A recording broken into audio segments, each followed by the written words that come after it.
বনগাঁ হাসপাতালে পর্যবেক্ষণে কন্যা সন্তানের জন্ম দিলেন মানসিক ভারসাম্যহীন ভবঘুরে মহিলা। মা ও শিশুকন্যার দায়িত্ব নিয়ে তাদের হাতে তুলে দেওয়া হলো প্রয়োজনীয় সামগ্রী। প্রসঙ্গত গত ফেব্রুয়ারি মাসের 7 তারিখ উত্তর 24 পরগনা জেলার বনগাঁ থানার মরিঘাটা এলাকা থেকে এক মানসিক ভারসাম্যহীন ভবঘুরে মহিলাকে উদ্ধার করে বনগাঁ জেলা পুলিশ। এরপর স্থানীয় এক আশাকর্মী সহযোগিতায় অসুস্থ ওই মহিলাকে বনগাঁ মহকুমা হাসপাতালে ভর্তি করলে দেখা যায় ওই ভবঘুরে মহিলা অন্তঃসত্ত্বা। এরপর দীর্ঘ প্রায় 1 মাস হাসপাতালে চিকিৎসাধীন ও নার্সের তত্ত্বাবধানে ছিলেন অন্তঃসত্ত্বা ভবঘুরে ওই মহিলা। অবশেষে চলতি মাসের 3 তারিখে বনগাঁ হাসপাতালে কন্যা সন্তানের জন্ম দিলেন তিনি। দাবি ওই মহিলা শারীরিকভাবে সুস্থ থাকলেও সদ্যজাত কন্যা সন্তান বর্তমানে এসএনসিইউতে পর্যবেক্ষণে রয়েছে। আমাদের একজন ডেলিভারি মা ভর্তি ছিলেন, তো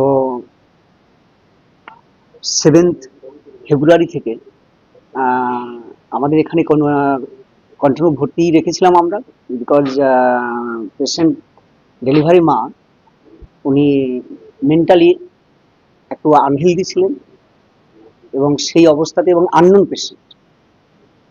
আননোন মা হিসাবে এখানে ভর্তি হয়েছিলেন এবং কিছু লোক ভর্তি করে দিয়ে গেছিলেন। কিন্তু যাই হোক, পেশেন্টের আমরা এখানে রেখে আলাদা সেপারেটলি ওনাকে সমস্ত treatment, antenatal check up, postnatal check up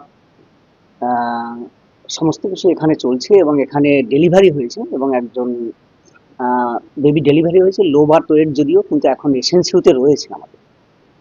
পাশাপাশি এদিন বনগাঁ জেলা পুলিশের পক্ষ থেকে বনগাঁ থানার ভারপ্রাপ্ত আইসি রাকেশ সাধুকা মা ও সদ্যজাত শিশুর প্রয়োজনীয় সামগ্রী তুলে দেয় তাদের হাতে। পাশাপাশি মানসিক ভারসাম্যহীন ওই মহিলার পাশে থাকার আশ্বাস দেওয়া হয় জেলা পুলিশের পক্ষ থেকে।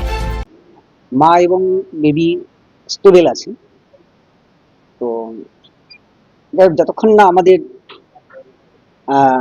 কমপ্লিট প্রসিডিওর কমপ্লিট হয় অ্যাজ পার প্রোটোকল, যে বাচ্চা সিডাব্লিউসিতে যাবে সেখানে আমাদের ইনফরমেশন করা আছে এবং অ্যাকর্ডিং টু আমাদের জেনারেল অ্যাডমিনিস্ট্রেশন সর্বত্রই আমরা মেসেজ দিয়ে রেখেছি এবং যতক্ষণ পর্যন্ত না সুস্থ হয় আমরা এখানে আমাদের দিক থেকে আমাদের ডাক্তারবাবু, গাইনোকোলজিস্ট আমার পাশেই রয়েছেন ডক্টর মিদ্দার, তার টিম, এছাড়া সবাই মিলে আমরা এফোর্ট দিয়ে এই লং টাইম এখানে রেখেই তার দেখভাল আমরা করে যাচ্ছি।